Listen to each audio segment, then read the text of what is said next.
Alright, so this is War 2 of Season 44, pretty large one, as you can probably already tell. We're starting out here with Sauron. Now, honestly, I missed an interaction here, because it's obvious with the new insurance policy node, Nimrod, by trying to remove Sauron's prowess, is just going to be giving him power constantly. Now, what you'll see right there is that iDoom also gives him power. Now, the reason I brought iDoom is that the cowardice reducing unblockable ability accuracy means that we still control Sauron's greatest threat without really having to worry, so I thought, about the power. The problem is, and what I did not realize in the actual fight itself, when I trigger combat deja vu prowess in the same frame in which Sauron gains a personal prowess, that's two prowess in the same frame. Therefore, iDoom's removal and replacement triggers for the energy vulnerabilities.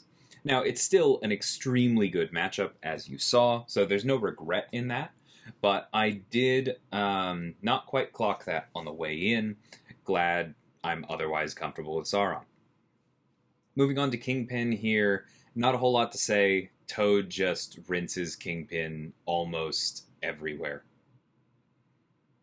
Like, we have guaranteed crits on top of this. Cool, but the important thing here is just that Toad destroys Kingpin. As our prowess goes up, our poison damage also goes up on the passives. For those of you who aren't used to Toad, that's why you're seeing the red numbers get larger as we go, as we're continuing to gain prowess. But yeah, there's just not really much Kingpin can do. If you get hit by an unblockable special 1, it's probably possible to die here, but short of that, you should be okay. Nice and quick, and we move on to Section 2. We have this Claire here. Good placement this season with the tactic. The only real hard counter, as far as I know, is Sandman, who will be immune to the bleeds, and therefore should keep her from going unblockable, and will reverse her power gain, and just generally be great for her, right? Short of that, you're going to deal with a permanently unblockable Claire. It's just going to happen. I don't personally mind. You're kind of giving her enough extra power throughout a lot of this. It's just not something that concerns me, but it is something that you have to be careful with. Or, sorry, comfortable with. Both, really. But you'll see right here, we are playing into the she's unblockable and she's not giving me an opening, right? There I found one, but you just kind of have to be willing to wait, right? Because Claire is going to do something that eventually lets you in, but she's also going to do things that are going to tempt you and make you think it's an opening, but actually you are a little bit too far away, and then boom, you actually get parried, punishing her special 1 or something, right? That's kind of the classic. Quicksilver does have a defense against that with his evade, which makes him a really good counter there, but just in general, be careful. Obviously, she did catch me at the end there. I needed to back off, and I didn't, and so I got comboed. Cost me a potion I otherwise wouldn't have had, but the fight was already won. So, similar to that last fight, I came into this one knowing Havok was going to go unblockable. Now, I could have brought my rank 3 Warlock. It would have worked fine. It would have also worked for the Sauron, even though it wouldn't have been as good. But, again, I'm pretty comfortable playing permanently unblockable opponents, especially ones like Havok that I've been dealing with for a while. And so I just wasn't concerned with that. You'll see here, because he is permanently unblockable, I assume that I'm not going to be able to push him to the special 2 reliably, and so I do go ahead and throw my own special 2 while he's only at 1 bar of power, instead of trying to push to 2 the way that you usually do with iDoom. Now, funnily enough, as I'm saying that, you see that the Striker allows me to push him to 2 bars. If I got an opening here and canceled into the special 2, well, that would be amazing, but it's not something to force, right? This is still a really, really good matchup. You don't need to do stupid things to go fast when you can still finish the fight in less than 90 seconds by being safe. Moving on to this fight here, this might surprise some of y'all, because this node goes debuff immune, right? That sounds bad for Quicksilver. It's really not that bad. I've seen this done before, but that comment is not going to age terribly well in this fight, because get ready for some of the worst AI you have ever seen. It's going to get frustrating. Now, additionally, I probably should have backed up more here, right? While I had the doubling of, what's it called? Momentum. But it's not the end of the world. I still got a good amount out of it. I don't regret throwing the heavy. We are building our Whiplash here. We have the Withers up. That's controlling her, dimensions. That's kind of the important part, right? We know she's going to throw some extra heavies. I'm not concerned about that. We can remove her dimensions. She throws 2 special ones in a row there. So far, this is going great. I'm just not worried about protection because Quicksilver is such a hard America Chavez counter that we can win this without taking protection down, right? Now there I make mistake number 1, in that I accidentally threw the special 2 just before I finished my last medium, and therefore accidentally canceled out of the rest of the medium and gave her time to block it. So now we see some classic annoying Chavez AI. I expected this. I expected literally this. I expected her to throw a bunch of heavies, gain dimensions, but then to throw the special 2.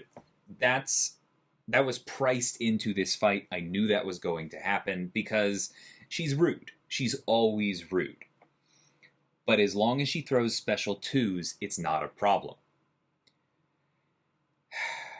So you probably know what's coming. She throws a heavy here. That's fine. Trying to stay open. Trying to bait this out. She throws another heavy. Still not the end of the world. I hit her there to remove some prowess, because when she throws the special 2, I don't want the block damage to be too bad. Okay, at this point, starting to get pretty annoyed. There's another heavy. That's not good. There's another heavy. And at this point, I go for a full combo because I want to get the prowess off her. I give up on avoiding the special 3 entirely. I figure we're doing okay here. I just need to make sure this special 3 doesn't kill me, and I'll get back on it. And it hurts. Bad. But it doesn't kill me. I don't regret that decision, right? Rather than just continuing to bait heavies at the wall. Now, unfortunately, we do run into, right here, the Wither doesn't get rid of all dimensions, just the last one. So that does make the special 3 dangerous in one more way. Thankfully, the tactic is allowing us to ignore the reverb, which I actually think I wasn't clocking in the moment. I think I was a little bit too panicked after all of that fun of trying to bait out a special 2 that never came. She dexed out right there. Love that. But here we go for the special 2. We land it. It does good damage. Fine. We hope she throws another special here, and she does, so that's helpful. We wait for the tactic to come back so that we can apply our withers. Or sorry, not the tactic to come back. We wait for the ability to apply debuffs again to happen. I didn't mean to detonate my Whiplash there, so I guess that's actually mistake number 2. I forgot about that one. But now I'm trying to line up one more special 2, because I figure that's probably going to do it. I hope she throws another special. Doesn't look like she's going to. This is, unfortunately, the main problem with Quicksilver. As much as I have decided I like him lately, there's a lot of power in his kit, and he accesses it very efficiently. His dashback is too dang long. It's a flat-out weakness, right? And right here, I should have gone medium, light, medium, I shouldn't have done the striker, right? Because doing the striker means that I don't have room to do medium, light, medium, and detonate my whiplashes here. If instead of doing the striker I had done medium, light, medium into the special 2, the fight would be over. And I would have won, and I would have just gotten to talk about how annoying Chavez's AI is. Instead, 2 mistakes was enough to take this perfectly fine fight and turn it into a death. Yeah. Pretty annoying. Obviously, wouldn't have been a death if she had, I don't know, just decided to throw a special anywhere in there. Because Quicksilver's dashback being too long is a problem with him, yes, but also definitely a problem with the war AI that she just didn't do anything. And see, look, a special. That would have been nice. Anyway, I'm not going to get too bitter about it. It's very frustrating.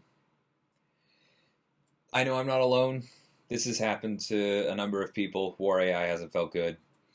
Not going to talk about it too much. I guess glad it happened to me in some way, because I know it happened to some of my teammates last season when I went deathless, and so I guess, I don't know, share the load. Something, something. It's frustrating. We won't dwell on it further. Moving on to this Ebony Maw is another really good Quicksilver fight. Basically, the risk here is if you can't dex the special 2 at all, right? Because then Bubble Shield might lead to you eating the full thing. And that's dangerous because that's a lot of degen. Now the funny thing is, it's not that dangerous with the tactic because it's no degen. Thanks to just how silly Decay is. So in general, this is a pretty safe fight these days. But on top of that, I am personally pretty comfortable getting 2/3 of the dex from Ebony Maw, right? And there I defused Bubble Shield intentionally using the root. That was helpful as well. But I'm pretty comfortable, excuse me. I'm going to keep messing those 2 up today for some reason. I'm comfortable getting the first and last dex of his special 2. Sometimes I get the full thing, but I don't really go for it in war. I don't feel like I have to, right? And as long as you do that, you're not likely to end up falling afoul of Bubble Shield and eating the whole thing. And as long as that's not a risk, then you don't mind pushing him to Special 2, Power Focus 2 becomes less dangerous, and everything that you just saw there makes that fight pretty simple. Moving on to Dragon Man on Hazard Shift. This is just one where we want to get the withers up nice and early. We block a few hits, boom, now we're resistant to debuffs. So there we go, we're not going to be taking any damage from these. I assume Despair from my opponent, so I assume that I'm not going to be getting all of that healing all the time. The poison's also going to cut things down, but this is just going to be an incredibly safe fight. We're going to be reversing Dragon Man's power gain through most of this. There's just nothing to this, right? Honestly, the one thing is that it would almost be easier if we were reversing his power less, because then he would throw more specials and we would get more pause on our debuffs just from Quicksilver's abilities. But that's really not going to be a problem. We're going to go ahead and go into the Special 2 here. And again today, mess it up. Don't love that. Get hit because of it. I was probably still a little bit frazzled from the Chavez death, not going to lie. I probably should have taken a longer break between these. Please do as I say, not as I do on that. But the good news here is that it doesn't really hurt to get hit, because Inequity is doing a really good job of making Dragon Man not hit that hard, and then we have so much willpower on our side from taking the Hazard Shift debuffs down to 0, and from also having the Ineptitude from blocking the Special 1. And there we go, we get the physical vulnerability up. We detonate with the physical vulnerability up and the trauma, get good damage out of it. It's not that much damage because I'm not building that many Whiplash. It's not really something I'm focusing on here. Additionally, this Dragon Man is probably running Inequity, meaning that Hazard Shift is slowing us down on top of this being a 7-star health pool. none of that is a problem, right? Because this is such a good counter that we're just going to keep hitting them and not worry about it. But I'm calling it out because I do think that is getting in the way of this being a really quick kill. But there we go. Down in just over 2 minutes, and I made a mistake early on, so it definitely could have been more in the 90-second range, even with all the caveats that I mentioned. I'm going to move on to this vision here. Obviously a dangerous placement because he's going to start with 3 bars thanks to the improved power gain. We assume Sig 200, but I am going to block right away here, and thankfully it landed before the synthesis finished, meaning that instead of starting at 3 bars, that Wither just put him at like 2.7, right? And so I'm just going to sit here and block and wait, building both my personal Withers and the ones from the tactic until either he throws a special or synthesis kicks in again, as you saw there, and that's going to allow us to start hitting and building space again. So Quicksilver is a really, really good counter to this. We also considered Magneto, but Aspect of Evolution, increasing Vision's ability accuracy, just made that too spooky to me personally. I figured this was kind of how the start of this fight was going to look with Quicksilver, but I also figured once I got past that, as I did at the wall, we were going to be fine. So get a good chunk of damage here. Again, doesn't quite kill him because we're not going for maximum. But Quicksilver, like Hood, does not require you to detonate everything all at once and have it look pretty for YouTube, right?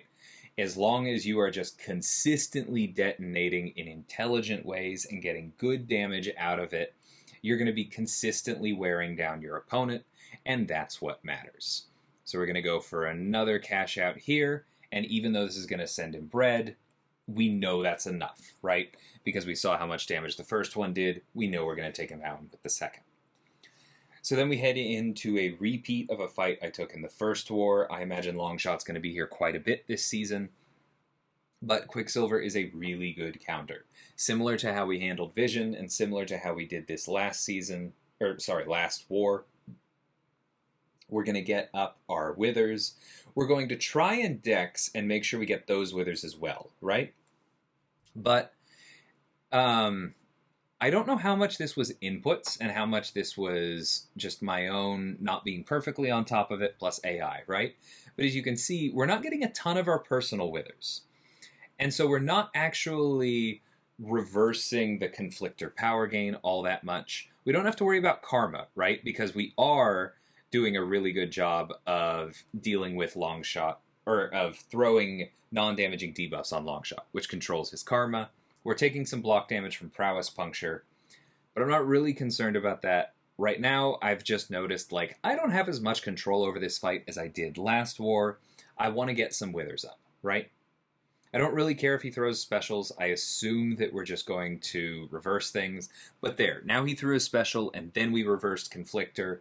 Now I feel like I am in control. I'm going to go ahead and throw this special 3. Do I go for heavy first? I think I do. Yes. And so we throw the special 3, get a good pause out of it, go into terminal velocity, and I assume that this is going to let us set up for a nice kill. You don't need to do this. I didn't do this last war if you want to compare to that one, but it is going to make things that much easier.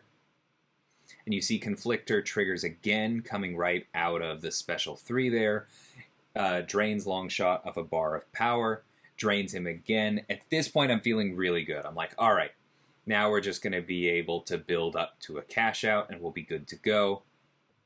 And that is exactly what happens. I bait that.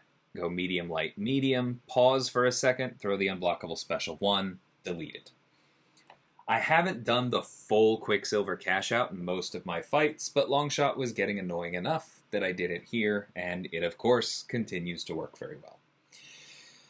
So yeah, always a bummer to break the Deathless season early, but on some level that means no pressure for the rest of it, right? Like, I never go into war considering giving up an attack bonus acceptable. That's not how I play this mode. But I was also getting pretty nervous towards the end of last season, the same way I did the first time I went Deathless. So it's almost a relief just not having that hanging over your head. Thankfully, I didn't end up letting down the group or the alliance. That's always the thing that hurts the worst with dying, right? Is feeling like you could be the reason that all 30 people come out worse. But we kept it relatively tight overall, and our defense performed extremely well. And so we did come out of this with a second win, and we're starting off the season 2-0 against solid opponents. So really happy with that. Let's see if we can keep it up. Until the next one, thanks so much for watching, and take care.